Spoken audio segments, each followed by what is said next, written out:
Okay, well, the holidays can certainly bring up an array of emotions from joy to stress, especially when you add in politics, old family patterns, maybe just cultural things, and unclear boundaries into the mix. So let's talk some strategies of how to handle your stress when your holiday table gets a little tense. Psychotherapist and peak performance mindset coach Hina Khan joins us this morning. Hina, appreciate you being here this morning. You know, the holidays and these conversations can get tense, a little uncomfortable here, but you can kind of go in with a mindset to either A, prepare yourself, and B, be ready to potentially handle what may be thrown at you at the table or sitting around having a drink around the Christmas tree or something. Absolutely. You know, you don't have to match the energy in the room. You can actually set it by going in with some intention.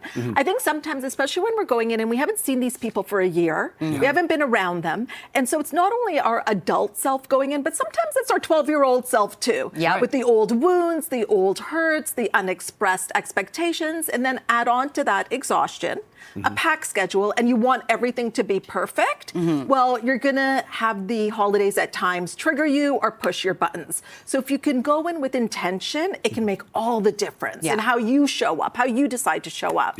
So let's talk about these specific intentions, because you've separated into 4 easy categories, starting with grounding. And I like this because it's like breath work. It's being present. It's just doing kind of a calibration of where your body and mind are. So you've got it. So even before you step in, before you ring the doorbell, just connect with your breath, and then that can have you showing up in a calm way. The other thing that you could do is have an anchor, like just a word that you say to yourself that puts you in a certain state. It can be ease or peace. I even love, I can choose peace instead of this. That's from A Course in Miracles, and that has helped me many, many times. my word's pina colada, because then I'm on a vacation. That's your word, and that's your order. I suppose that can mix things up a little bit. That once you get alcohol in the mix, it can be problematic. It can fuel things a little beyond where you want to go. Absolutely. So you may also want to think about, what are your boundaries? Like, what are some conversations that are off limit to you, and have some things that are at the tip of your tongue. Like, I'm not going to talk about politics, but I'm so happy that we're together. You can also do like a one-line reset, which is something like, I hear you, and I've been meaning to ask you, what are you doing the next 2 weeks? So I hear you, they feel heard.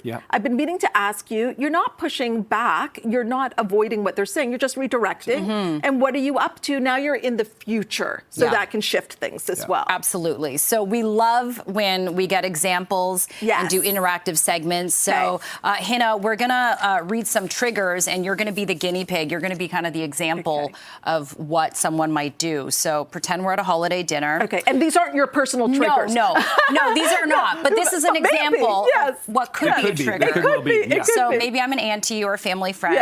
Oh, Hina, I see there's not a ring on your finger. When are you getting married? Oh, Auntie, you're so sweet. Someday I will. But I've been meaning to ask you, what are your plans for 2026? Any travel? Yeah, maybe. I'll have to find a good agent, but I want to go to Greece. Jen's really taking the lead here. Jen's actually booking a trip as we speak now. Jen is my aunt. Exactly. You've completely redirected Jen into vacation mode. But the other big question that sometimes comes, especially if you're of a certain age, is like, oh, you know, when are you going to have kids? When are you going to get married? Settle down. Well, you know, life has its timing, but I've been meaning to ask you, how old are the kids now? And what are they into? Just a quick, it's like a simple reset. So what we do is we sometimes get defensive and we feel like we've got to just stay with that question. No, acknowledge it and redirect. Acknowledge, redirect. And that's what you're going to be doing during the holidays. And then it'll make it a much more pleasant experience. And also, can I just say one more thing? You don't have to police the universe. You don't have to convince people. You don't have to try to get them to change. And then you just leave and you see them next year. That's a good point. I like that. So good. Go in being prepared yourself. Very helpful tips. Hina, thank you so much.